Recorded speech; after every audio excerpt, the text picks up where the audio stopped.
नमस्कार दोस्तों, समाचार टुडे न्यूज़ चैनल में आपका बहुत बहुत स्वागत है। और आज हम मौजूद हैं बुलंदशहर जेल के अंदर और हमारे साथ मौजूद हैं जेल अधीक्षक साहब जो मिजाजी लाल के नाम से जाने जाते हैं। और आइए उनसे कुछ स्पेशल बातचीत करते हैं। सर, सबसे पहले तो समाचार टुडे न्यूज़ चैनल में आपका बहुत बहुत स्वागत है। धन्यवाद। सर, किस तरह की जेल आप चला रहे हैं और क्या कहना चाहते हैं अपनी जेल के बारे में? कारागार में वर्तमान में सरकार की नीति के अनुसार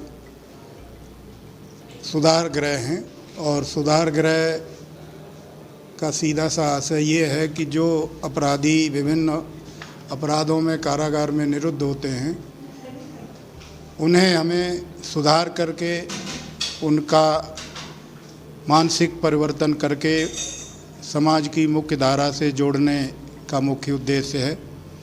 उसके तहत कारागार में उनके मानसिक, शारीरिक और आध्यात्मिक विकास के लिए विभिन्न प्रकार के कार्यक्रम आयोजित किए जाते हैं। प्रतिदिन जो है योगा और प्राणायाम के कार्यक्रम, आध्यात्मिक और धार्मिक कार्यक्रम, साथ ही विभिन्न तरह के सांस्कृतिक और उनके स्वास्थ्य संबंधी अनेक प्रकार के कार्यक्रम आयोजित करके उनमें सुधार ला करके उन्हें समाज की मुख्य धारा से जोड़ने का प्रयास किया जा रहा है।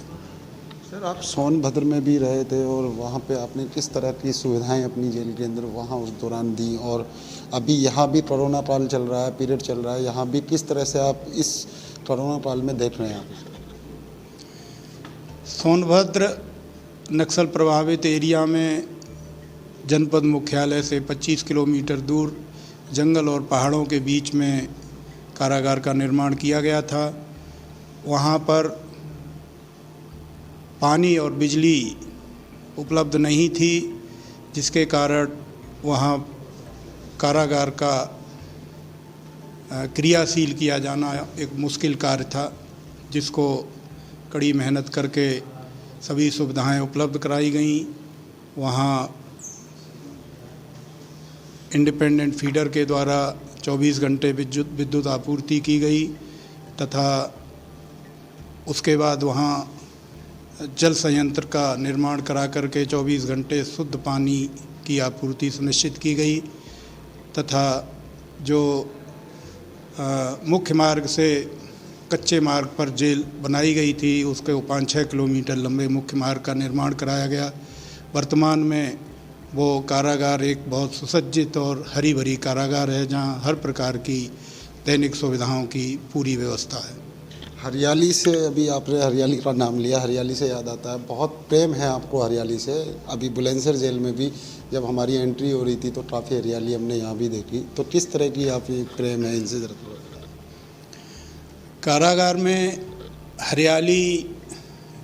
हरियाली तो अपने आप में एक अच्छी चीज़ है ही है, वातावरण शुद्ध होता है, लेकिन मेरा प्रयास हरियाली से केवल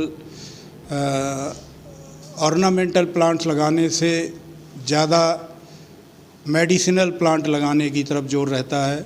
इस कारागार में आने के बाद भी मैंने, क्योंकि ये कोरोना काल चल रहा है, वायरल इन्फेक्शन और बुखार और गले की समस्याएं जो इस बीमारी में प्रमुखता से आती हैं उनको दूर करने के लिए और अपने शरीर की बंदियों की इम्यूनिटी बढ़ाने के लिए मैंने इस कारागार में आने के बाद लगभग 1000 एलोवेरा और चिरायता, गिलोय, तुलसी, नीम, लेमन ग्रास इत्यादि के हज़ारों पौधों का रोपण कराया है और वो शीघ्र ही तैयार होकर के बंदियों के उपयोग के लिए तैयार हो जाएंगे।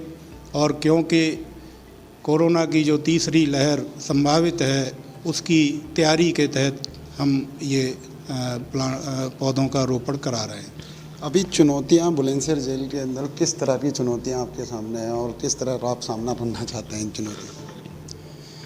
कारागार में क्योंकि विगत 1.5 वर्ष से बंदियों की मुलाकात बंद है, अधिकांश चिकित्सालय, चाहे वो जिला चिकित्सालय हो, मेडिकल कॉलेज मेरठ हो या हायर सेंटर जितने हैं वो लगभग बंद रहे हैं। इसलिए बंदियों के स्वास्थ्य को देखते हुए मेरा सबसे ज़्यादा फोकस इसी पर रहा। उसके लिए मैंने जिला अस्पताल के सभी विभागों के विशेषज्ञों के 3 बहुत बृहद चिकित्सा शिविर आयोजित कराए हैं कारागार में, तथा विभिन्न स्वयंसेवी संगठनों से भी सहयोग लेकर के चिकित्सा शिविर आयोजित कराए हैं। साथ ही बंदियों को इन जिला चिकित्सालय और अन्य हायर सेंटर्स पर भी मैं नियमित रूप से भेज रहा हूं, क्योंकि विगत 1.5 वर्ष से तमाम बंदी इलाज के अभाव में बीमारी से ग्रसित थे। क्या संदेश देना चाहते हैं हमारे चैनल के माध्यम से? कोरोना काल चल रहा है, काफ़ी लोग परेशान थे, बहुत से ऐसे लोग थे जो आज इस दुनिया में भी नहीं रहे हैं, तो आप क्या संदेश अपने माध्यम से देना चाहते हैं? कोरोना काल एक चुनौती के तौर पर मानव सभ्यता के लिए आया और उसमें समाज के सभी वर्ग प्रभावित हुए। बहुत महत्वपूर्ण लोग आज हमारे बीच में नहीं हैं और उसमें मीडिया से जुड़े हुए लोग भी प्रभावित हुए।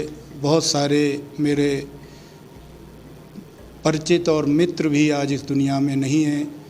इस बीमारी के सामने कोई सत्ता या धन काम नहीं आया। बड़े बड़े लोग आज हमारे बीच नहीं रहे। ये हमारे लिए एक चुनौती है और हम अपने शरीर की इम्यूनिटी बढ़ा करके ही इसका सामना कर सकते हैं, क्योंकि इसकी अभी कोई समुचित ना तो दवा है और ना ही कोई इस टाइप की अभी व्यवस्था बनी है कि हम इसको अन्य साधनों से सामना कर सकें। हमें अपने शरीर की इम्यूनिटी बढ़ाना है। हमें अपने प्राकृतिक प्राचीन स्रोतों का सहारा लेकर के ही इससे लड़ सकते हैं।